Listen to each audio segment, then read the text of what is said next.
Another morning, just like every other day, quiet and colorless. A soft ray of sunlight slipped through the curtains and fell across his face, but he didn't feel refreshed or happy. He slowly opened his eyes and stared at the ceiling for a moment, feeling a familiar emptiness settle in his chest. When he finally checked the time, it was already 8 a.m. His college class started at 10, so he didn't rush. There was nothing important waiting for him anyway. He dragged himself out of bed and opened his bedroom door. In the hall, his parents were sitting with their morning coffee, arguing about money again. Their voices were cold and tired, a familiar soundtrack to his mornings. They didn't even seem to notice he was there. His mother, without looking up, simply said there was milk in the kitchen if he wanted coffee, and that he should make it himself. That was it. No good morning, no care, no warmth, just a detached instruction. He quietly went to the kitchen, made a cup of coffee just like he did every morning, and drank it alone in the quiet of his room. The bitter taste was a constant companion. After some time, he heard the front door close. His parents had left for work without a single goodbye. The house fell silent again, the silence echoing the emptiness he felt inside. He got ready, picked up his bag, and left the house. The streets were full of life, people talking and laughing, moving in groups.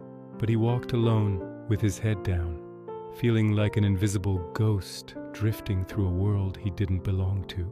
He felt a deep sense of separation, as if he was watching life from behind a thick glass wall. At college, he went straight to his usual corner seat on the last bench. It was his safe space, a small island in a sea of social interaction. He stared at his desk, watching the wood grain, while other students buzzed with energy, catching up with their friends, sharing stories and laughter. He felt a pang of longing but didn't know how to bridge the gap between his world and theirs. Then a new professor entered the classroom and introduced himself. He was teaching a new subject, leadership and confidence.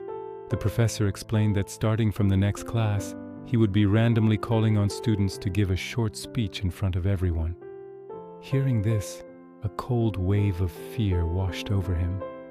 The thought of speaking in front of the whole class felt impossible. He couldn't even talk freely with one person. What if they called his name? What if everyone looked at him, their eyes judging every word, every stutter, every nervous movement? The thought latched onto his mind and refused to let go, replaying over and over again for the rest of the day. After his classes ended, he walked home alone again, his mind a storm of overthinking. Every step felt heavy, each one bringing him closer to another lonely evening. Once home, he freshened up, made another cup of coffee, and opened his laptop. But this time, something was different. Instead of immediately escaping into anime, he opened a blank document.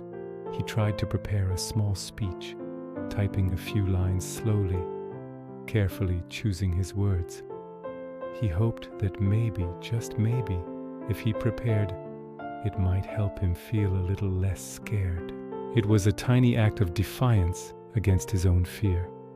Later that evening, he finally opened his favorite anime series. The vibrant colors of the screen lit up his dark room, and for the first time that day, a genuine smile touched his lips.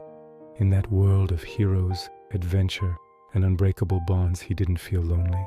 He was part of something bigger.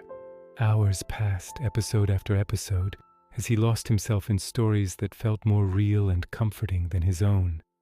Eventually, sleep quietly took him away, pulling him into dreams that felt warmer, brighter, and kinder than his real life.